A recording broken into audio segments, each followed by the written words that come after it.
কত দূর রাসূলের রওজা বলো, কোথা সেই বেলালের আজানের সুর, কোথা সেই বেলালের আজানের সুর। কত আল্লাহ রাব্বুল আলামিন বলেন, ওয়ালাকাদ বা'আথনা ফি কুল্লি উম্মাতির রাসূলা আন ই'বুদুল্লাহা ওয়াজতানিবুত তাগুত। নিশ্চয় আল্লাহ রাব্বুল আলামিন প্রত্যেক জামানায় নবী পাঠিয়েছেন, প্রত্যেকটা উম্মতের নিকট নবী আল্লাহ রাব্বুল আলামিন পাঠিয়েছেন, রাসূল পাঠিয়েছেন, বার্তাবাহক পাঠিয়েছেন। তারা মানুষকে দুইটা কাজের কথা বলেছে, আনে আবুদুল্লাহ ওয়াজতানিবুত তাগুত। একটা হলো আল্লাহর গোলামি করতে হবে, দুই নাম্বার হলো তাগুতকে অস্বীকার করতে হবে। আল্লাহর গোলামি করার ক্ষেত্রে বান্দারা আল্লাহ রাব্বুল আলামিনের সাথে আর কাউকে শরীক করতে পারবে না।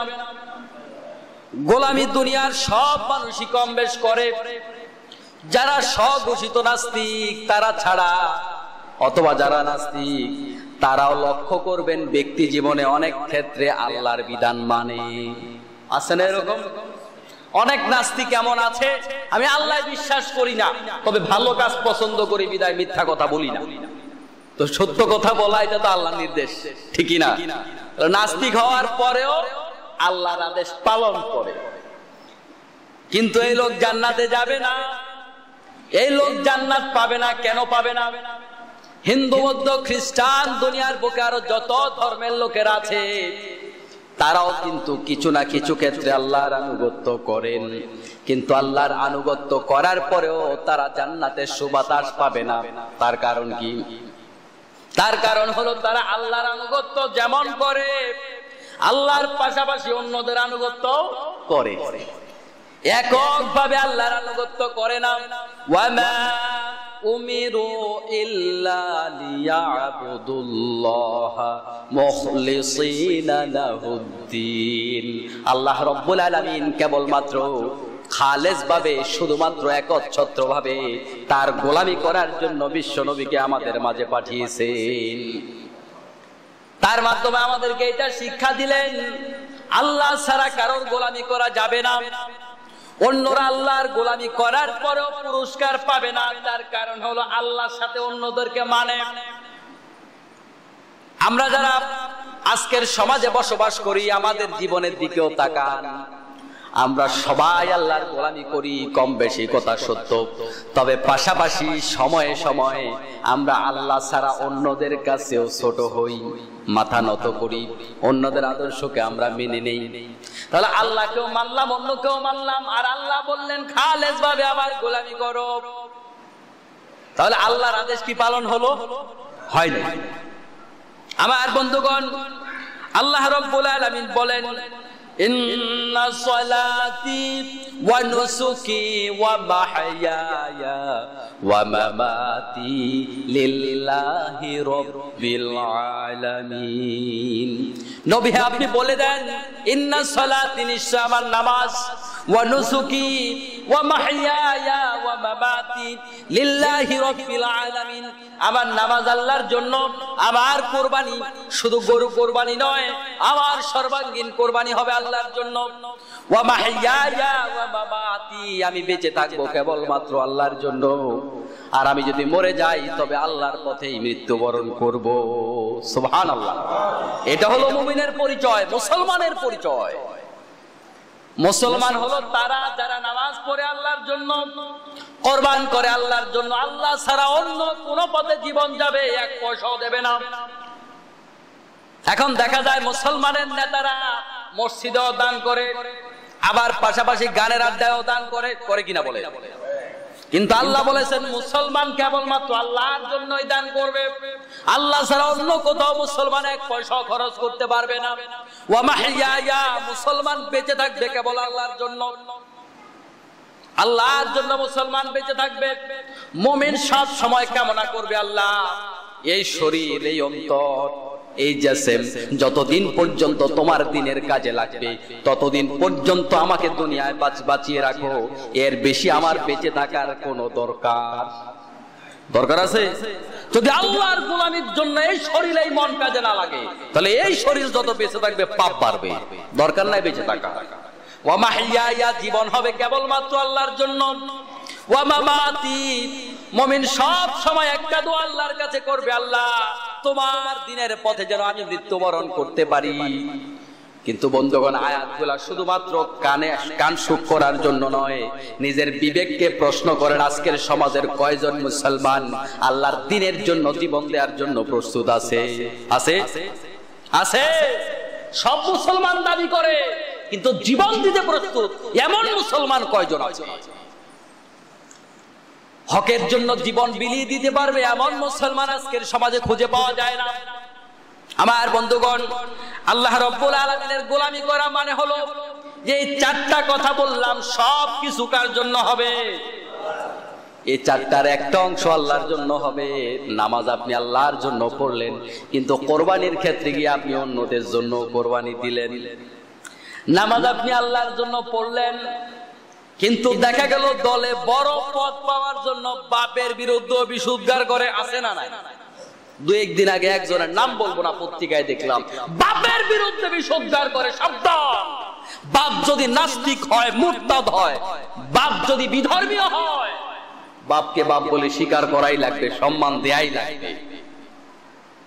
বাপ বিধর্মী হওয়ার পরে যদি মুসলমান ছেলের উপরে বদদোয়া করে, এই বদদোয়া আল্লাহ কবুল করবে না?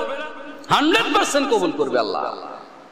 আশ্চর্য মানুষের রুচিবোধ, দলে বড় পদ পাওয়ার জন্য বাপের বিরুদ্ধে বিষোদ্গার করে, কেমন কুসন্তান। আমার বন্ধুগণ, তাহলে কোরবানি হবে কার জন্য? আল্লাহর জন্য কোরবানি হবে। আর আল্লাহর ইবাদতের ক্ষেত্রে কাউকে শরীক করা যাবে না। পাশাপাশি আল্লাহ রাব্বুল আলামিন বলেন, এই আল্লাহর ইবাদত করার পরে তোমরা কয়েকটা কাজ থেকে বেঁচে থাকো। ওয়াস্তানিবুত তাগুত, তোমরা তাগুতের সাথে মত পার্থক্য করো, তাগুত থেকে তোমরা বেঁচে থাকো, তাগুতকে তোমরা পরিত্যাগ করো। তো আল্লাহর গোলামির সাথে তাগুতকে পরিত্যাগ করার কথা বললেন, বোঝা গেল একটা আরেকটার পরিপূরক, একটা ছাড়া আরেকটা চলে। আল্লাহ বলেছেন আল্লাহর আনুগত্য করো, তাগুতকে অস্বীকার করো। তাহলে বোঝা গেল আল্লাহর আনুগত্য এবং তাগুতের আনুগত্য একসাথে চলতে পারে। যেখানে আল্লাহর আনুগত্য থাকবে সেখানে তাগুতের আনুগত্য চলবে না। দুইটা একসাথে যদি কেউ করে তবে প্রকৃত মুসলমান হতে পারবে না। আল্লাহর আনুগত্যের পাশাপাশি তাগুতকে অস্বীকার করা লাগবে। এখন তাগুত কি জিনিস? তাগুত হলো যিনি অন্যায় কাজ করে আবার ভালো কাজে বাধা দেয়, ভালো কাজ করে না, ভালো কাজ করতেও দেয় না। আছে না? এই শ্রেণীর লোক বোধহয় বাংলাদেশে নাই। নাই বাংলাদেশে? ভালো কাজ নিজেও করে না, আবার করতে বাধা দেয়, ওরা হলো তাগুত। এটা আমাদের সমাজে আছে না নাই? ঢাকা জেলায় বোধহয় নাই। ঢাকা জেলায় আছে? সব জায়গায় আছে। শয়তান কোন জায়গায় বাকি নেই, সব জায়গায় শয়তান আছে। আবার বন্ধুগণ, আল্লাহ রাব্বুল আলামিন বললেন তাগুতের সাথে অস্বীকার করো, তাগুতকে অস্বীকার করো। ফামাইয়াকফুর বিত-তাগুতি ওয়া ইউমিন বিল্লাহি ফাকাদ ইসতামসাকা বিল উরওয়াতিল উথকা লা ইনফিসামা লাহা।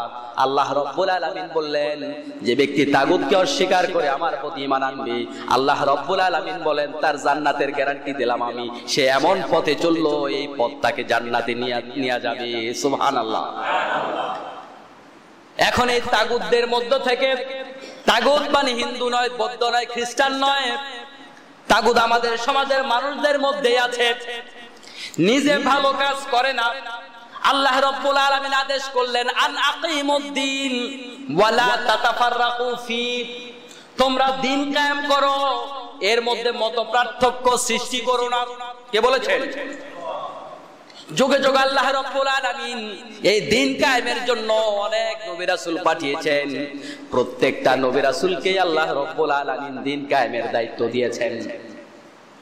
এখন আপনি ভাবতে পারেন তাগুত মানে বোধহয় শুধু বেনামাজি, তাগুত মানে সব শার্ট প্যান্ট ওয়ালা লোক, তাগুত মানে বোধহয় সব ভিন্ন নামের লোক। না না বন্ধুগণ, তাগুত নামাজীদের মধ্যেও আছে, তাগুত সুন্দর লেবাসদারীদের মধ্যেও আছে, তাগুত টুপিওয়ালাদের মধ্যেও আছে। বলতে পারেন তারা কারা? শুরুতেই বলেছিলাম যারা নেক কাজ করে না আবার নেক কাজে বাধা দেয় তারা হলো তাগুত। যে দিন কায়েমের দায়িত্ব দিয়ে আল্লাহ রাব্বুল আলামিন সমাজটাকে কোরআনুল কারীমের আইন দিয়া বিধান দিয়া সাজানোর জন্য যে দায়িত্ব দিয়ে আল্লাহ রাব্বুল আলামিন নবী রাসূলকে পাঠালেন, যে দায়িত্ব আমাদের উপর আল্লাহ তাআলা দিলেন, আজকের সমাজের বহু আলেম এমন আছে নিজেও দিন কায়েমের কাজ করে না, বরং যারা করে তাদের বিরোধিতা করে। আছে না নাই? আছে। আপনি লক্ষ্য করবেন যারা দিন কায়েমের কাজ করে তাদের বিরুদ্ধে এখন ফতোয়াবাজি যে এইভাবে দিন কায়েমের কাজ করা যাবে না, এটা গণতান্ত্রিক পদ্ধতি, এটা হারাম। আছে না নাই? অথচ বন্ধুগণ তাকে জিজ্ঞেস করেন তুমি কোন পদ্ধতিতে বাংলাদেশে দিন কায়েমের জন্য কাজ করো, দেখবেন আপনি তার কাছে কোনো পদ্ধতি নাই। সে দিন কায়েমের জন্য কোনো কাজই করে না, দিন কায়েমের জন্য তার কাছে কোনো পরিকল্পনা নাই। এটা অনেক বড় বিষয়। দিন কায়েম মানে কি? আল্লাহর এই পৃথিবীটাকে আল্লাহ রাব্বুল আলামিনের আইন দ্বারা, রাসূলের সুন্নাহ দ্বারা, একদম পাকঘর থেকে শুরু করে আন্তর্জাতিক অঙ্গন পর্যন্ত প্রত্যেকটা জায়গায় আল্লাহর বিধান দিয়ে যদি পরিচালিত হয়, সেই বিধান কায়েমের নাম হলো দিন কায়েম। এখন বন্ধুগণ একটা শ্রেণী দিন কায়েমের জন্য অর্থ দিচ্ছে, শ্রম দিচ্ছে, কষ্ট করছে, দাওয়াতি কাজ করছে, কোরআন পড়ছে, হাদিস পড়ছে, নিজেকে তৈরি করছে, পরিবার তৈরি করছে। আর একটা শ্রেণী শুধুমাত্র নামাজের দাওয়াত দিচ্ছে। অপরদিকে যারা দিন কায়েমের কথা বলে সুকৌশলে গণতন্ত্র হারাম বলে তাদের বিরোধিতা করে।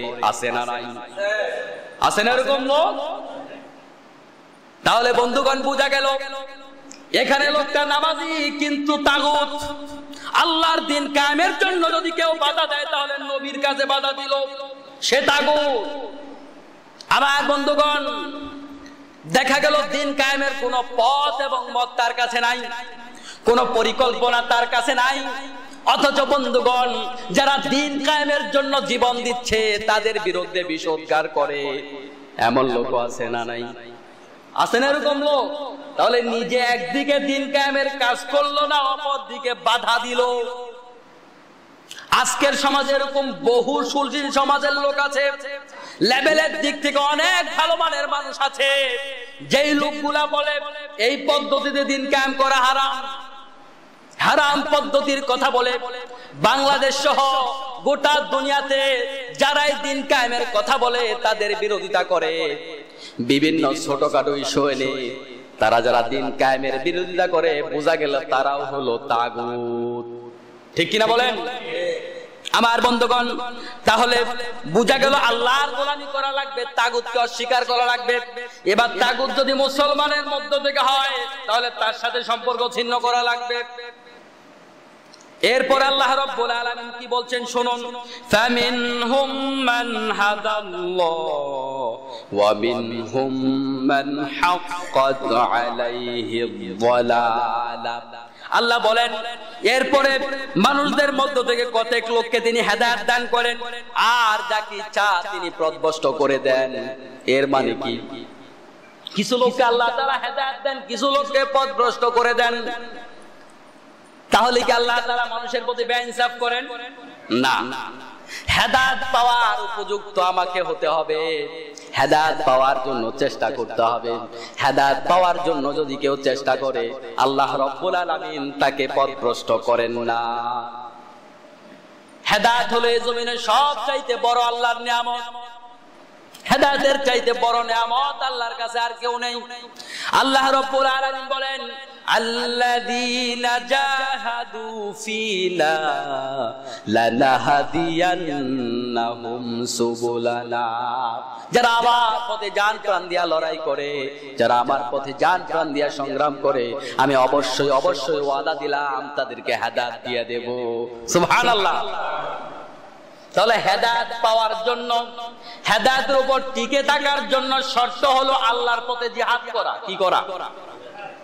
আল্লাহ এখানে বললেন লানাহদিয়ান্নাহুম সুবুলানা, আমি আমার পথগুলো তাকে দেখায় দেব, আমি অবশ্যই তাকে হেদায়েত দিয়ে দেব। এখানে লামে তাকিদ আল্লাহ তাআলা ব্যবহার করেছেন, আবার শব্দের শেষে নুনে তাকিদ ব্যবহার করেছেন। আরবি ভাষায় অত্যধিক গুরুত্ব দেওয়ার জন্য, অত্যধিক গ্যারান্টি দেওয়ার জন্য আরবি ব্যাকরণের লামে তাকিদ বানুনে তাকিদ ব্যবহার করেন। আল্লাহ রাব্বুল আলামিন বললেন, যারা আমার পথে জিহাদ করবে লানাহদিয়ান্নাহুম সুবুলানা, আমি তাদেরকে হেদায়েত দেওয়ার সম্ভাবনা আছে এমন নয়, বরং আমি আল্লাহ ওয়াদা দিলাম অবশ্যই অবশ্যই হেদায়েত দিয়া দেব। সুবহানাল্লাহ। তাহলে আল্লাহর পথে যারা জিহাদ করবে আল্লাহ তাআলা তাদেরকে হেদায়েত দিয়ে দেবেন। এই জিহাদ এর ব্যাখ্যা আমরা বিভিন্ন জুমায় এর আগেও আলোচনা করেছি। আবার বন্ধুগণ, তাহলে হেদায়েত পাওয়ার জন্য নিজেকে উপযুক্ত করা লাগবে। শুধু তাই নয়, হেদায়েত পাওয়ার জন্য, হেদায়েতের উপর টিকে থাকার জন্য আল্লাহর কাছে সাহায্য চাওয়া লাগবে। আল্লাহ তাআলা কোরআনুল কারীমের মধ্যে বলেন, ইহদিনাস সিরাতাল মুস্তাকিম সিরাতাল্লাযীনা আন'আমতা আলাইহিম গায়রিল মাগদুবি আলাইহিম ওয়ালাদ-দাল্লিন। আমিন। আল্লাহ বলেন, ইহদিনাস সিরাতাল মুস্তাকিম, আমার গোলামেরা আমার কাছে তোমরা সিরাতে মুস্তাকিম তালাশ করো। আমার কাছে প্রত্যেকটা নামাজে সারাক্ষণ আমার কাছে হেদায়েতের পথ তালাশ করো। তাহলে হেদায়েত চাওয়া লাগে। হেদায়েত চাইলে আল্লাহ রাব্বুল আলামিন হেদায়েত দেন। এখন দেখা যায় আমাদের সমাজে বহু মানুষ এমন আছে যারা নামাজ পড়ে না, বলে ঈমান ঠিক আছে। আছে না নাই? আল্লাহর পথে আল্লাহর কাছে হেদায়েত চায় না, নিজে মনে করে যে আমি হেদায়েতের উপরেই আছি। এরকম লোক আছে না আমাদের সমাজে? বিশ্বনবী সাল্লাল্লাহু আলাইহি সাল্লাম বলেছেন, যারা অস্বীকারী তারা জাহান্নামে যাবে। সাহাবীরা প্রশ্ন করলেন, ইয়া রাসূলুল্লাহ, অস্বীকারী কারা? বিশ্বনবী সাল্লাল্লাহু আলাইহি ওয়াসাল্লাম বললেন, যারা আমার আনুগত্য করবে তারা আল্লাহর আনুগত্য করবে, যারা আমার আনুগত্য করবে না তারাই অস্বীকারী। তাহলে রাসূলের আনুগত্য যারা করে না তারা অস্বীকারী। নিজেকে দাবি করে আমরা রাসূলকে ভালোবাসি, রাসূলকে মুখে ভালোবাসি দাবি করে, আর রাসূল বলে সে হলো অস্বীকারী। তাহলে বোঝা গেল মুখে ভালোবাসি দাবি করলে এটার নাম ভালোবাসা হয় না। রাসূল বলেছেন আনুগত্য করো, যদি আনুগত্য করো রাসূলের তবে সেটাই হবে আল্লাহর আনুগত্য। যদি রাসূলের আনুগত্য করা না যায় সেটাই হবে কুফরি। এখন রাসূল নামাজের কথা বলেছি কি বলে নাই? বলেন, বলেছি কি না? রাসূল নামাজ কায়েম করেছেন, একদম মৃত্যু সজ্জায় যখন দুনিয়া থেকে চলে যাবেন তখন পর্যন্ত নামাজের তাগিদ দিয়েছেন। আসসালাত আসসালাত, নামাজের তাগিদ দিয়েছেন। এখন বাংলাদেশের পীর সাহেবের মুরিদেরা কয় নামাজ পড়ার দরকার নেই। আছে না নাই? রাসূল বলেছেন নামাজ পড়ার দরকার আছে, আপনি বললেন নামাজ পড়া লাগবে না। আসসালাতু মিফতাহুল জান্নাহ, আর আপনি বললেন নামাজ পড়ার দরকার নাই। তাহলে কথা কি রাসূলেরটা ঠিক নাকি পীর সাহেবেরটা ঠিক? আপনার সর্বাঙ্গীন কার্যক্রম ততক্ষণ পর্যন্ত ইবাদত যতক্ষণ পর্যন্ত আপনার কার্যক্রম রাসূলের কার্যক্রমের সাথে, রাসূলের সুন্নাহর সাথে মিলবে। ঠিক কিনা বলেন? রাসূলের সুন্নাহর সাথে যদি না মিলে আপনি যত নেক কাজ করেন এগুলা নেক কাজ নয়, এগুলা বদামল। এগুলা কি আমল? বদামল। এখন বাংলাদেশে তো নেক কাজ কোনটা বদ কাজ কোনটা এটা বিচার করে পাবলিককে যখন কোন একটা মাসআলা বলা হয় তখন বলে যে হুজুর আমরা তো গত 40 বছর ধরে আমল করে আসছি, আপনি এটা কি নতুন হাদিস বলতেছেন? এই কথা বলে কি বলে না বলেন তো? এই কথা কি নতুন শুনলেন না পুরাতন কথা? পুরাতন কথা না? এটা আমাদেরকে বলে না? যে কোনো মাসালা যখন নতুন করে বলা হয় তখন বলে যে আমরা তো এরকম করতাম। কাফেরদেরকে যখন নবী রাসূলগণ বলতো তোমরা আল্লাহর গোলামি করো, তখন কাফেররা বলতো আরে আমরা তো 50 বছর ধরে আমাদের বাপ দাদারা এইভাবে আমল করতো, তুমি এটা নতুন আমল কোথা থেকে নিয়ে আসছো? তাহলে আপনি যে হুজুরকে বললেন যে আমরা তো 40 বছর এইভাবে আমল করতাম, আপনার কথা কার সাথে মিললো? কার সাথে মিলে গেল? একজন মুসলমান সব সময় হকের উপর থাকবে, হক তালাশ করবে, হকের প্রচার করবে, হক কায়েমের জন্য জান প্রাণ দেওয়ার চেষ্টা করবে। যখনই কোথাও হক পাবে তখন সেই হকটাকে গ্রহণ করবে। এখন বন্ধুগণ দেখা গেল বলতে পারেন তাহলে 40 বছর আমল এরকম হলো কেন বাংলাদেশে? আপনি আপনার ছোট্টকালে আপনি যাদের কাছে পড়াশোনা করেছেন আপনি একটু খুঁজে দেখেন, ওই যাদের কাছে পড়াশোনা করেছেন ওই লোকটা ছিল 5 পাস। ঠিক কিনা বলেন? দাখিল পাস, আলিম পাস। কামিল পাস এমন লোক খুব কম ছিল, ঠিক কিনা বলেন? এখন আপনি যার কাছে পড়েছেন, তিনি পড়েছেন মকসুদুল মুমিনিন, তিনি পড়েছেন এরকম দুই একটা কিতাব আছে, মরণের পরে কি হবে, তিনি এই কিতাবগুলা পড়েছেন। এই কিতাবগুলার মধ্যে যায়িফ অনেক বর্ণনা আছে, যায়িফ দুর্বল অনেক বর্ণনা আছে। তিনি বুখারী শরীফ পড়েননি, মুসলিম শরীফ পড়েননি।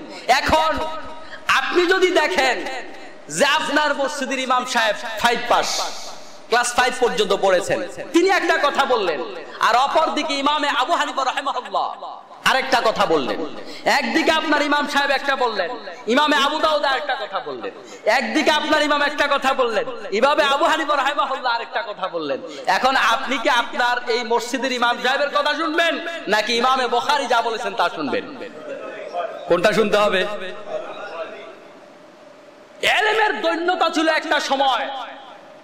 আপনি যাদের কাছে পড়েছেন এরা বুখারী শরীফ জীবনে চোখেও দেখে নাই। রাগ করবেন না, এটা বাস্তবতা। কারণ আলিম পাস না হয় ফাজিল পাস, বুখারী শরীফ পড়ানো হয় কামিলে। এখন কামিল কিংবা দাওরার ক্লাসে বুখারী শরীফ পড়ায়, এর আগে তো আর বুখারী শরীফ পড়ায়। এখন আপনি যাদের কাছে পড়েছেন 1000 আলেমের মধ্যে একজন তখন কামিল পাস ছিল না, ঠিক কিনা বলেন? এটা তাদের দোষ নয়, তারা তাদের যোগ্যতার আলোকে ইসলামকে প্রচার করার চেষ্টা করেছেন।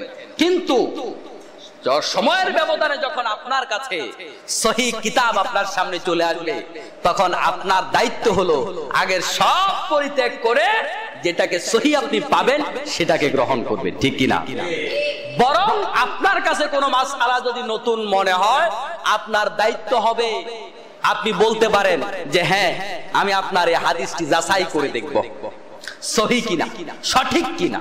আপনি চিন্তা ভাবনা করতে পারেন, যাচাই করতে পারেন, বাছাই করতে পারেন, কিন্তু অস্বীকার করতে পারেন না। আপনি এই দলিল দিতে পারেন না যে আগে তো এইভাবে আমরা করে আসছি, আগে এভাবে করে আসছি, এটা মুসলমানের দলিল নয়, এটা কোনো মুসলমান দলিল দিতে পারে না। বরং বিশ্বনবী সাল্লাল্লাহু আলাইহি সাল্লাম আগমনের পর যদি কোন নবী রাসূল বেঁচে থাকতেন, তাদের দায়িত্ব হতো বিশ্বনবী সাল্লাল্লাহু আলাইহি সাল্লামের কাছে এসে আত্মসমর্পণ করে তার ইসলামকে গ্রহণ করা, ঠিক কিনা বলেন? তাহলে আগে কি সেই নবী ছিল না? কিন্তু এরপর আগেরটা কেন বাদ দিতে হবে? জাআল হক ওয়া যাহাকাল বাতিল, একটা সত্য আপনি যখন খুঁজে পাবেন আগেরটা আপনাকে বাদ দিয়ে দিতে হবে। এনা আফসোস করার, মনে কষ্ট নেওয়ার কোনো কারণ নাই। বরং আপনার সন্দিহান যদি আপনি হয়ে থাকেন, আপনি যাচাই করে দেখবেন যে হুজুর কথাটা সঠিক বললো কিনা, এটা হাদিসে আছে কিনা, কোরআনে আছে কিনা, আপনি যাচাই করে দেখবেন।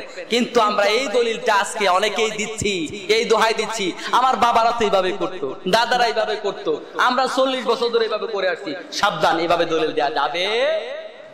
আমার বন্ধুগণ, বলছিলাম আল্লাহ রাব্বুল আলামিন কিছু লোককে হেদায়েত দান করেন, আর কিছু লোককে পথভ্রষ্ট করে দেন। যারা হেদায়েত পেতে চায় আল্লাহ তাদেরকে পথভ্রষ্ট করে দেন না। আল্লাহ মানুষের প্রতি বেইনসাফ করেন না, আল্লাহ মানুষের প্রতি বেবিচার করেন না। আল্লাহ রাব্বুল আলামিনের কাছে যারা হেদায়েত চায় আল্লাহ তাদেরকে হেদায়েত দেয়। সুবহানাল্লাহ। এজন্য নামাজ পড়ে পড়ে প্রত্যেক ওয়াক্তে হেদায়েত চাওয়া লাগবে। কার কাছে? আল্লাহর কাছে সব সময় হেদায়েত চাওয়া লাগবে। হেদায়েত দেওয়ার পরে আল্লাহ রাব্বুল আলামিন দুনিয়ার বুকে এমন কিছু মানুষ আছে যাদের থেকে হেদায়েতটাকে কেড়ে নিয়েছেন। এদের চাইতে বড় দুর্ভাগ্য আর দুনিয়ার মধ্যে কেউ নাই। নাউজুবিল্লাহ। এমন লোক বহু আছে যারা হেদায়েত পেয়েছিল কিন্তু হেদায়েতের উপর টিকে থাকতে পারে না। এই লোকগুলা সবচাইতে বড় বরবাদ, সবচাইতে বড় হতভাগা। এর জন্য আমরা মুসলমান হয়েছি বিদায় এত খুশিতে রঙ্গ তামাশায় মত্ত হওয়ার কোনো কারণ নাই, বরং সব সময় দোয়া করতে হবে। আল্লাহ রাব্বুল আলামিন শিখিয়ে দিয়েছেন, রব্বানা লা তুযিগ কুলুবানা বা'দা ইয হাদাইতানা ওয়া হাব লানা মিন লাদুনকা রাহমা ইন্নাকা আনতাল ওয়াহ্হাব। আল্লাহ আমাদেরকে একবার হেদায়েত দেওয়ার পরে আর তুমি কখনো পথভ্রষ্ট করো না। এই দোয়া আল্লাহর কাছে সব সময় করা লাগবে। এরপর আল্লাহ রাব্বুল আলামিন আর কাকে হেদায়েত দেন না শুনুন। আল্লাহ তাআলা বলেন, ওয়াল্লাহু লা ইয়াহদিল কওমাল কাফিরিন। আল্লাহ রাব্বুল আলামিন যারা কুফরি করে তাদেরকে হেদায়েত দেয় না। কারা কুফরি করে? আল্লাহ রাব্বুল আলামিনের কিতাবকে যারা সরাসরি অস্বীকার করে তারাও কাফের, যারা আল্লাহর গুণাবলীকে অস্বীকার করে তারাও কাফের, যারা আল্লাহ রাব্বুল আলামিনের হক পাওয়ার পরে হককে অস্বীকার করে, আল্লাহর কিতাব তার সামনে আসার পরে কিতাবকে যারা অবজ্ঞা করে তারাও হলো কাফের। আর শুধু তাই নয়, যারা আল্লাহর জমিনে আল্লাহর নূরকে নিভিয়ে দিতে চায় তারাও কাফের। কে বলেছেন? আল্লাহ। ইউরিদুনা আন ইউতফিউ নূরাল্লাহি বিআফওয়াহিহিম ওয়াল্লাহু মুতিম্মু নূরিহি ওয়ালাউ কারিহাল কাফিরুন। আল্লাহ বলেন, আমার জমিনে নূরকে যারা নিভিয়ে দিতে চায়, আল্লাহর রাজ কায়েম যারা করতে দিতে বাধা দেয় তারাও হলো কাফের। আল্লাহ বলেন, এরকম যারা হকের কাজে বাধা দেয় আমি আল্লাহ রব্বুল আলামিন তাদেরকে হেদায়েত দেই না। নাউজুবিল্লাহ। আয়াত শুনতে হবে, নিজের জীবনের সাথে মিলাতে হবে। আমি এই কাতারে পড়ে গেলাম কিনা? হকে যারা বাধা দেবে আল্লাহ তাদেরকে হেদায়েত দিবে না। মানে এখন তো হেদায়েতের উপর নাই, পরেও হেদায়েত পাওয়ার সম্ভাবনা নাই। এজন্য হকে বাধা দেবেন না। নিজের স্বার্থে, নিজের ইজম, নিজের অস্তিত্বে আঘাত আসার পরে অনেকেই হকের উপর টিকে থাকতে পারে না, সত্য মেনে নিতে পারে না। এমনটা যদি করেন আল্লাহ রাব্বুল আলামিনের হেদায়েত থেকে মাহরুম হয়ে যাবেন, হেদায়েত পাবেন না। আল্লাহ তাআলা আরো কিছু লোকের ব্যাপারে বলেছেন, আল্লাহ তাআলা তাদেরকে হেদায়েত দেন না। ওয়া মান ইয়াতাসিম বিল্লাহি ফাকাদ হুদিয়া ইলা সিরাতিম মুস্তাকিম। যে ব্যক্তি আল্লাহর কালামকে আঁকড়ে ধরবে, আল্লাহ রাব্বুল আলামিন বললেন আমি তাদেরকে হেদায়েত দিয়ে দেব। সুবহানাল্লাহ। তাহলে এর দ্বারা বোঝা যায় যারা আল্লাহর কালামকে আঁকড়ে ধরবে না তাদের জন্য হেদায়েত নাই। হেদায়েত পেতে হলে আল্লাহর কালাম আঁকড়ে ধরা লাগবে। আল্লাহর কালামকে যদি আপনি আঁকড়ে না ধরেন তবে আপনি কখনো হেদায়েত পাবেন না। হেদায়েতের জন্য একটা মাত্র কিতাব, হেদায়েতের জন্য একটা মাত্র শর্ত, সেটা হলো কোরআন পড়া। ঠিক কি না? বিশ্বনবী সাল্লাল্লাহু আলাইহি ওয়াসাল্লাম বিধর্মীদের কাছে যখন দাওয়াত পৌঁছিয়েছেন সেখানেও কিন্তু কোরআনের আয়াত লিখে পাঠিয়েছেন। এখন আমাদের সমাজে একটা কথা আছে, বিধর্মীদেরকে হিন্দুরা কোরআন ধরতে পারবে না, বৌদ্ধরা কোরআন ধরতে পারবে না, ভিন ধর্মের লোকেরা কোরআন ধরতে পারবে না। অথচ বিশ্বনবী সাল্লাল্লাহু আলাইহি ওয়াসাল্লাম যখন অন্য ধর্মের লোকদের কাছে দাওয়াত পৌঁছিয়েছেন তখন কোরআন দিয়ে দাওয়াত পৌঁছিয়েছেন। ঠিক কি না? আমি এর আগেও বলেছিলাম জুমা যে আমরা কোরআনকে এত সম্মান করা শুরু করেছি, এখন কোরআনের কাছেই আসে না, কোরআনের কাছেই আসে না। কিন্তু আপনি আরব কান্ট্রিগুলোতে খুঁজে দেখবেন ওনারা কোরআনকে ভালোবাসে। চাকরিতে কোরআন আছে, অফিসে কোরআন আছে, গাড়িতে কোরআন আছে, সব জায়গায় কোরআন, পকেটে কোরআন, অবসর পেয়েছে কোরআন শরীফ তিলাওয়াত করে, লাঞ্চের সময় একটু 5 মিনিট অবসর কোরআন তেলাওয়াত করে, সব জায়গায় কোরআন। এটার নামই তো হলো প্রকৃত ভালোবাসা। ঠিক কি না? আর আমরা এমন ভালোবাসা কোরআনকে বাসি, রমজান ছাড়া সাবধান, কোরআনের কাছেও যায় না, 100 হাত দূরে থাকে কোরআন থেকে। এটা কি মিয়া ভালোবাসা হলো? ভালোবাসা হলো এই কোরআনকে আল্লাহ তাআলা যে জন্য নাজিল করেছেন, আমি সে কোরআনকে পড়বো, কোরআনকে বুঝবো, কোরআনকে মানবো, কোরআনকে কায়েম করার জন্য আমি রক্ত দেব, অর্থ দেব, শ্রম দেব, জীবন দেব। এটাই তো হলো প্রকৃত ভালোবাসা। ঠিক কি না? আমাদের ভালোবাসাটা হয়ে গেছে অনেকটা মুখের ভালোবাসা। বাংলাদেশে ইসলামের ক্ষেত্রে বলেন আর ব্যক্তি জীবনের ভালোবাসার খবর বলেন, সব জায়গায় মুখের ভালোবাসা বেড়ে গেছে। এত বেশি ভালোবাসা আপনি দেখেন অন্যান্য দেশের সংস্কৃতিগুলা, আপনি একটু খুঁজে দেখবেন, অন্য দেশের সংস্কৃতিগুলার ভেতরে যেমন উচ্ছৃঙ্খলতা আছে তেমন আপনি খুঁজে দেখবেন সব কিছুর একটা সংমিশ্রণ আছে। আর বাংলাদেশের সংস্কৃতি এখন এমন দিকে হাঁটা ধরেছে, এখন আপনি দেখবেন রবীন্দ্রসঙ্গীত কমে গেছে, নজরুল সঙ্গীত কমে গেছে, ভাটিয়ালি কমে গেছে, মানে আপনি দেখবেন সব কমে, এখন সব সঙ্গীত একদিকে রওনা হয়েছে, এটা হলো তুমি শুধু আমার, এর বাইরে আর কোনো গান নাই। ঠিক কিনা বলেন? ভালোবাসা কি সমাজে আসলে বেড়েছে না কমেছে বলেন? তো ভালোবাসা শব্দটা বেড়েছে, কিন্তু সমাজ থেকে ভালোবাসা দিন দিন উঠে যাচ্ছে। বেহাপনা, উচ্ছৃঙ্খলা, উগ্রতা, মানুষের প্রতি মায়া মহব্বত, মানুষের প্রতি মানুষের স্নেহ মমতা, মানুষের প্রতি মানুষের দরদ সিম্পেথি সবটাই দিন দিন কমে যাচ্ছে। ঠিক কিনা বলেন? তাহলে ভালোবাসা হলো বাস্তবায়ন করার জিনিস, এটা গান গাওয়ার জিনিস না মিয়া। কিসের জিনিস? বাস্তবায়ন করার জিনিস। আল্লাহর কোরআনকে ভালোবাসি, এটার বাস্তব রূপ আমার জীবনে থাকতে হবে। কোরআন মানতে হবে, কোরআনের আলোকে সমাজ গড়তে হবে, তবেই কোরআনকে ভালোবাসার প্রকৃত প্রমাণ মানে প্রকৃত অর্থটা প্রতীয়মান হবে। তারপর আল্লাহ রাব্বুল আলামিন বলেন, আল্লাহ তাআলা আর কাউকে কাকে হেদায়েত দেন না। ইন্নাল্লাহা লা ইয়াহদিল কওমাজ যালিমিন, যারা জালেম আল্লাহ রাব্বুল আলামিন তাদেরকে হেদায়েত দেন না। জালেম কারা? ইন্নাশ শিরকা লা যুলমুন আযীম, যারা মাজারে গিয়ে সেজদা দেয় তারা জালেম। এটা কার কথা? আল্লাহ ছাড়া কাউকে যারা সেজদা দিবে তারা জালেম। আল্লাহ ছাড়া কাউকে যারা রিজিক দাতা মনে করবে তারা জালেম। আল্লাহ ছাড়া কেউ গায়েবের মালিক, আমার পিসাব আমার মনের খবর জানে, আমার ভবিষ্যৎ বলতে পারে, আমার হাত থেকে বলতে পারে, এমন যারা মনে করবে তারাও জালেম। কারণ এই সবগুলার মালিক একমাত্র আল্লাহ ছাড়া কেউ মনের খবর বলতে পারে না, গায়েবের খবর বলতে পারে না। স্বয়ং বিশ্ব নবী সাল্লাল্লাহু আলাইহি ওয়াসাল্লাম নিজেও গায়েবের মালিক নয়, গায়েবের মালিক একমাত্র আল্লাহ। আল্লাহ রাব্বুল আলামিন আয়াতুল কুরসির মধ্যে আয়াতুল কুরসিতে বলেছেন, আল্লাহু লা ইলাহা ইল্লা হুয়াল হাইয়ুল কাইয়্যুম লা তাখুযুহু সিনাতুন ওয়ালা নাওম লাহু মা ফিস সামাওয়াতি ওয়া মা ফিল আরদ মান যাল্লাযী ইয়াশফা'ু ইনদাহু ইল্লা বিইذনি। আল্লাহ তাআলা বলেন যে আল্লাহর অনুমতি ছাড়া কেউ সুপারিশ করতে পারবে না। এখন দেখা যায় বাংলাদেশে বহু পীর নিজেকে সুপারিশকারী দাবি করে, আছে না নাই? শুধু তাই নয়, আল্লাহ বলেন আলিমুল গায়ব, একমাত্র তিনি আলিমুল গায়বি ওয়াস শাহাদাতি হুয়ার রহমানুর রহিম। আলিমুল গায়ব তিনি কেবলমাত্র নিজের জন্য ব্যবহার করেছেন, আর দুনিয়ার কারোর জন্য ব্যবহার করে নাই। এখন আমরা মনে করি আমাদের যারা ওস্তাদ আছে, যারা আকাবের আছে, যারা পীর আছে, যারা ওলি আছে, তারাও বোধহয় গায়েবের খবর জানে, আছে না নাই? আল্লাহ বলেন এরকম যারা মনে করবে তারা এমন ভাবে পথভ্রষ্ট হবে, তারা আর হেদায়েত পাবে না। কারণ তারা জালেম। তারা কি?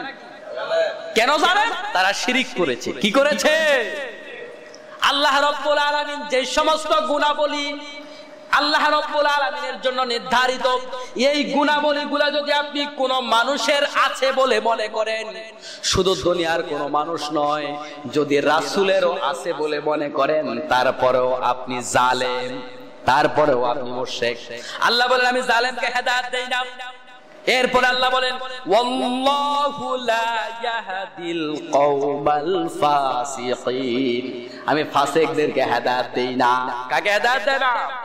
ফাসিক, যারা স্পষ্টত আল্লাহর ফরজ বিধানকে যারা লঙ্ঘন করে, কোরআন পাওয়ার পরে যারা দলিল পাওয়ার পরে যারা গ্রহণ করতে চায় না, এরা হলো কি? ফাসিক। ফরজ লঙ্ঘন যারা ইচ্ছাকৃতভাবে করে তারা হলো ফাসিক। এই ফাসিকদেরকে আল্লাহ তাআলা হেদায়েত প্রদান করেন না। এরপর আর কাকে হেদায়েত দেন না? ইন্নাল্লাযীনা লা ইউমিনুনা বিআয়াতিল্লাহি লা ইয়াহদিহুমুল্লাহ, যারা নাস্তিক আল্লাহ রাব্বুল আলামিন তাদেরকেও হেদায়েত দেন না। যারা আল্লাহর আয়াতকে অস্বীকার করে তাদেরকে আল্লাহ হেদায়েত দেন না। এরপর আল্লাহ তাআলা বলেন ইন্নাল্লাহা লা ইয়াহদি মান হুয়া কাযিবুন কাফফার, যারা মিথ্যাবাদী, যারা কুফরি করে আল্লাহর সাথে, তাদেরকে আল্লাহ হেদায়েত দেন না। এই কথাগুলা পয়েন্টগুলা মনে রাখবেন যে এই আচরণ, এই চরিত্র আমার ভিতরে আছে কিনা। এরকম চরিত্রের মানুষ যারা, আল্লাহ তাআলা তাদেরকে হেদায়েতের পথে রাখেন না, আল্লাহ তাদেরকে হেদায়েত দেন না। মিথ্যা কথা বলা এটা ওয়ান কাইন্ডস অফ মোশান হয়ে গেছে এখন, ঠিক না? এক জাতের মোশান হয়ে গেছে মিথ্যা কথা বলা। গত কয়েকদিন ধরে টিভি চ্যানেলগুলোতে আপনারা দেখবেন ফানি ভিডিওর নামে কিছু রিপোর্ট আসতেছে, খেয়াল করেছেন আপনারা? এই যে ফানি ভিডিও তৈরি, এগুলার মধ্যে মিথ্যার সরাসরি, মিথ্যার সরাসরি। আপনি ফান করেন, সেই ফানটা যেন মিথ্যা না হয়। ফান করা যাবেই না, বিষয়টা এরকম নয়। ইসলামে হাস্যরস, সৌন্দর্য, খানিকটা আনন্দ ফুর্তি আছে, কিন্তু সেটা যেন মিথ্যা না হয়ে যায়। হযরত আলী রাদিয়াল্লাহু তাআলা আনহু আর বিশ্বনবী সাল্লাল্লাহু আলাইহি সাল্লাম খেজুর খাচ্ছিলেন একসাথে বসে বসে, সাহাবায়ে কেরাম খেজুর খাচ্ছে একসাথে বসে। বিশ্বনবী সাল্লাল্লাহু আলাইহি সাল্লামের জামাতা আলী রাদিয়াল্লাহু তাআলা আনহু, বিশ্বনবী খেজুর খাচ্ছেন আর খেজুরের আটিগুলো আলী রাদিয়াল্লাহু তাআলা আনহুর সামনে রাখতেছেন। খেজুর খাওয়া শেষ, বলতেছে সাহাবায়ে কেরাম, দেখো আমার জামাতা কত বেশি খেজুর খাইছে, দেখো একা এত বেশি খেজুর খাইলো আমার জামাতা। তো জামাইটাও তো সেরকম, জামাই বলতেছে দেখো আমার শ্বশুর খেজুর তো খাইছে, আটি সহ খাইছে, কারণ খেজুর তো সব জামাই, আটি তো সব জামাইয়ের সামনে। কথা বুঝতে পারছেন? সুবহানাল্লাহ। এটার ভিতরে কোনো মিথ্যা আছে? মিথ্যা আছে? হাস্যরস থাকতে পারে, এটার ভিতরে মিথ্যা থাকবে না। আজকে রাস্তায় রাস্তায় দেখা যায় ছেলেরা ইউটিউব থেকে টাকা কামাই করার জন্য একটা মাইক্রোফোন আর একটা ক্যামেরা নেয় আর রাস্তায় রাস্তায় ব্ল্যাকমেইল করে, মিথ্যা অনেক জিনিস, অনেক সিন তৈরি করে করে ফেসবুকে ইউটিউবে পপুলার হওয়ার জন্য কাজ করে। সাবধান এগুলা থেকে। মিথ্যা নিজেও করা যাবে না, মিথ্যা দেখাও যাবে না, ধোঁকা নিজে দেয়া যাবে না, ধোঁকা দেখাও যাবে না, ধোঁকা নিজে খাওয়াও যাবে না। মুমিনের ধোঁকা খাওয়াও ঠিক না, মুমিন এক করতে দুইবার পারা দেয় না। এজন্য সতর্কভাবে পথ চলতে হবে, ধোঁকা দেবও না, ধোঁকা খাবো। আমার বন্ধুগণ, আল্লাহ রাব্বুল আলামিন মিথ্যুকদেরকে হেদায়েত প্রদান করেন না, কাফিরদেরকে হেদায়েত প্রদান করেন না। আর কাকে হেদায়েত দেন না? আল্লাহ বলেন ইন্নাল্লাহা লা ইয়াহদি মান হুয়া মুসরিফুন কাযযাব। আল্লাহ রাব্বুল আলামিন বলেন আমি সীমালঙ্ঘনকারীদেরকে হেদায়েত দেই না। সীমালঙ্ঘন আমাদের সমাজে আছে না? সীমালঙ্ঘন, যে যে জায়গায় থাকার উপযুক্ত তাকে সেই জায়গায় থাকতে না দেয়া, এটা হলো সীমালঙ্ঘন। প্রত্যেকটা জিনিসের সীমালঙ্ঘন আছে, বাড়াবাড়ির একটা সীমালঙ্ঘন আছে। আজকে দেখা যায় একটা শ্রেণীর লোকেরা অসুবিধা কি, এই একটা দলিল দিয়া রাসূলকে খোদা বানায়া ছাড়ে। আছে না নাই? রাসূলকে খোদা বানায়া ছাড়ে। আমাকে গত দুদিন আগে একজনে ফোন দিল, ইমুতে ফোন দিল, এখানে লেখা আছে আল্লাহ আমার রব, নবী আমার সব। নাউজুবিল্লাহ বলেন। ওর আইডির নাম হলো আল্লাহ আমার রব, নবী আমার সব। আমাদের সব কে বলেন? খায়রিহি ওয়া শাররিহি মিনাল্লাহি তাআলা। সব কিছুর মালিক হলো একমাত্র আল্লাহ। রাসূলকে সম্মান আমরা অবশ্যই দেব। সম্মান দেওয়ার অর্থ মুখে বলা নয়, গোটা রাসূলের জীবনীকে নিজের জীবনীর সাথে মিলিয়ে আমার জীবনকে রঙিন করব, এর নাম হলো রাসূলের প্রতি প্রেম ভালোবাসা। আর এর বাহিরে আমরা যারা করছি অতিরিক্ত মারামারি, দুইটা ঈদের উপর আরেকটা ঈদ বাড়ায়া দাও।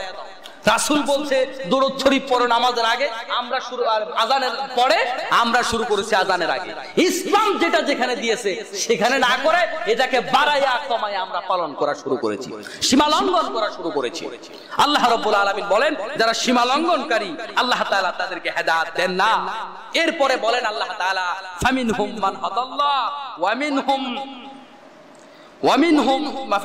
মান হাদাল্লাহ ওয়া মিনহুম মান হাক্কাত আলাইহি যালালা। আর আল্লাহ রাব্বুল আলামিন কিছু লোককে হেদায়েত দেন না, বরং পথভ্রষ্ট করে দেন। এই যে আল্লাহ তাআলা কিছু লোককে পথভ্রষ্ট করে দেন, এই পথভ্রষ্ট না হওয়ার জন্য প্রত্যেকদিন আমরা দোয়া করি কিনা? ওয়াইদিল মাগদুবি আলাইহিম ওয়ালাদ-দাল্লিন আমিন। এখন নামাজ পড়লেই না দোয়া করতেন, নামাজ না পড়লে তো এই দোয়া আলাদা কেউ পড়ে। যারা বেনামাজি তারা কি সারাদিন বসে বসে সূরা ফাতিহা পড়ে? যারা নামাজি তারাই তাসবিহ পড়ে, যারা নামাজি না এরা নামাজের বাইরেও সূরা ফাতিহা পড়ে না। ঠিক কি না বলেন? এই সূরা ফাতিহার মধ্যে আল্লাহর কাছে এই দোয়া করা, সূরা ফাতিহাটা একটা চমৎকার দোয়া। আল্লাহর কাছে সব সময় দোয়া করতে হবে। এখানে লক্ষণীয় বিষয় হলো আল্লাহ রাব্বুল আলামিন বান্দার প্রতি অত্যন্ত করুণাময়। তিনি এখানে যে হেদায়েতের কথা বলেছেন আর গোমরাহির কথা বলেছেন, হেদায়েত শব্দটা কোরআনুল কারীমের ভেতরে আল্লাহ তাআলা ৩১৬ বার ব্যবহার করেছেন। কতবার? ৩১৬ বার কোরআনুল কারীমে ব্যবহার করেছেন। আর অপরদিকে বলালা এই শব্দটা বিভিন্ন আঙ্গিকে আল্লাহ তাআলা ব্যবহার করেছেন ১৯১ বার। তাহলে হেদায়েতের পরিমাণ বেশি গোমরাহির পরিমাণ কম। আল্লাহর কাছে চাইলে আল্লাহ সহজে হেদায়েত দিবেন, কিন্তু গোমরাহ শব্দটাই আল্লাহ কম ব্যবহার করেছেন। তাহলে বোঝা গেল হেদায়েত পাওয়ার মানে খুব সহজ, আল্লাহর কাছে চাইলে আল্লাহ দিয়ে দিবেন। আপনি নেক কাজের নিয়ত করেন, নেক কাজ লেখা হয়ে যাবে। বদ কাজের নিয়ত করলে আমলনামায় বদ কাজ লেখা হয় না, বদ কাজ বাস্তবায়ন করা লাগে। তাহলে আল্লাহকে হেদায়েতের জন্য আমাদের দিকে এগিয়ে আসেন কিনা বলেন? কেউ যদি এক কদম এগিয়ে যায়, আল্লাহ তার জন্য 2 কদম এগিয়ে যায়। আল্লাহর পথে যদি কেউ হেঁটে যায়, আল্লাহ তার দিকে দৌড়ানো শুরু করে। সুবহানাল্লাহ। তাহলে আল্লাহ মানুষের প্রতি রহমদিল, আল্লাহ মানুষের প্রতি রহমশীল। এজন্য হেদায়েতের পথে চলতে হবে, গোমরাহি থেকে পানাহ চাইতে হবে। এরপর আল্লাহ তাআলা বলেন, আর কাকে পথভ্রষ্ট করেন? ওয়া মান ইউশরিক বিল্লাহি ফাকাদ যাল্লা যালালাম বাঈদা। যে ব্যক্তি আল্লাহর সাথে শিরক করবে, আল্লাহ বলেন তাকে যাল্লা যালালাম বাঈদা, তাকে এমন ভাবে পথভ্রষ্ট করব, অনেক দূরে নিয়ে যাব, এমন গোমরাহি করব, নিজেকে অনেক বড় মুত্তাকি মনে করবে, কিন্তু আসলে গোমরাহ হয়ে গেছে। আছে না এমন সমাজে, আমাদের সমাজে এমন লোক দেখবেন নিজেকে মুত্তাকি মনে করে, ফরজ নাই, হজ নাই, যাকাত নাই, নামাজ নাই, রোজা নাই, পর্দা নাই, কিছুই নাই, শরীয়তের কোনো বিধান পালন করে না, কিন্তু নিজেকে মুত্তাকি মনে করে। এখন এই যে লোকটা, এই লোকটাকে আল্লাহর কাছে কোনোদিন তওবা করবে না, কারণ সে তো মুত্তাকি নিজেকে মনে করে। সে মনে করে নামাজ পড়ার দরকার না, আমি পীর সাহেবকে বলে আসছি নামাজ পড়বো না, আমি বলে আসছি ওই থানকায় গিয়ে আমি নামাজ পড়বো না, আমার নামাজের দরকার নাই, কিন্তু নিজেকে মুত্তাকিও ভাবে। আল্লাহ বলেন যারা শিরক করে অন্তরটাকে এমন গোমরা বানিয়ে দিয়ে যাল্লা যালালাম বাঈদা, এই লোক আর হেদায়েতের পথেই আসবে না, হেদায়েত পাবে না, তার কপালে হেদায়েত নাই। আল্লাহ তাআলা আমাদেরকে সেই কাতারের লোকদের থেকে আল্লাহ তাআলা যেন আমাদেরকে মুক্ত রাখেন, সবাই বলে আমিন। এরপরে আল্লাহ রাব্বুল আলামিন আবার বলেন, ওয়াকালাল্লাযীনা কাফারু রাব্বানা আরিনাল্লাযাইনি আযাল্লানা মিনাল জিন্নি ওয়াল ইনস। আল্লাহ রাব্বুল আলামিনকে কিয়ামতের ময়দানে দুনিয়ার মানুষেরা বলবে, আল্লাহ আমাদেরকে পথভ্রষ্ট করেছে আমাদের নেতারা। কারা? তাহলে হেদায়েত পাওয়ার শর্ত আর হেদায়েত না পাওয়ার কারণটাও বললাম, আর পথভ্রষ্ট হওয়ার শর্ত, পথভ্রষ্ট মানুষ কেন হয়, পাশাপাশি কারা পথভ্রষ্ট করে। পথভ্রষ্ট না হওয়ার জন্য দোয়া করা লাগবে, শিরক থেকে মুক্ত থাকা লাগবে। আর যেই সমস্ত নেতারা ফাসিক, যারা নিজেরা নামাজ পড়ে না, নামাজের কথা বলে না, দিন কায়েমের পক্ষে নাই, দিন কায়েমের পক্ষে বাধা দেয়, ওই সমস্ত লোকদের থেকে দূরে থাকা লাগবে যদি হেদায়েত পেতে হয়। আর আজকের আলোচনার সার শুনতে বলো, শুরুতে বলেছিলাম আল্লাহর ইবাদত করতে হবে, ইবাদতের সাথে শিরক করা যাবে না, তাগুদের সাথে সম্পর্ক ছিন্ন করতে হবে। যারা দিন কায়েমের কথা বলে না, বরং দিন কায়েম করতে গিয়ে যখন তারা আন্দোলন করে, সংগ্রাম করে, ওদের বিরুদ্ধে ফতোয়া দেয়, ওরাও তাগুত। ওরা কি? গত কয়েকদিন ধরে আপনারা দেখতে পেয়েছেন মসজিদে আকসাকে কেন্দ্র করে মুসলমানদের উপর ইসরায়েলিরা কি পরিমাণ জুলুম করেছে, নির্যাতন করেছে, কি পরিমাণ হত্যাযজ্ঞ চালিয়েছে। আজকে দেখা যায় একটা শ্রেণীর লোকেরা নিজেদেরকে সহিহ কিতাব দাবিদার, অথচ ইসরায়েলি মুসলমানদেরকে হত্যা হচ্ছে, একটা প্রতিবাদ তো করেই না। যারা প্রতিবাদ করে ওদের বিরুদ্ধে ফতোয়া দেয়, মিছিল করা হারাম। আছে না নাই বলেন? ওরাই তাগুত। বাংলার জমিনে ওরা সুন্দর লেভেলদারি তাগুত। নিজেদের প্রতিবাদ করলো এরা মুসলমানের পক্ষে, আরেক মুসলমান মিছিল করে, কয় মিছিল করা হারাম। আছে না নাই? ওরাই তাগুত, শহীদ তাকিদার, শহীদ টেন্ডারবাজি। নিজেকে শহীদ দাবিদার করলে শুধু সহি হওয়া যাবে না, সহি হওয়ার দাবিদারের পরে সহির উপরে থাকতে হবে। আল্লাহ রাব্বুল আলামিন আমাদেরকে এই কথাগুলো আমল করে পরিপূর্ণ মুসলমান, পরিপূর্ণ মুত্তাকি হওয়ার তৌফিক দান করুন। সবাই বলে আমিন। হাদা মা ইনদি ওয়াল ইলমু ইনদাল্লাহি আলাইহি তাওয়াক্কালতু ওয়া ইলাইহি উনীব। আসসালামু আলাইকুম ওয়া রাহমাতুল্লাহি ওয়া বারাকাতুহু।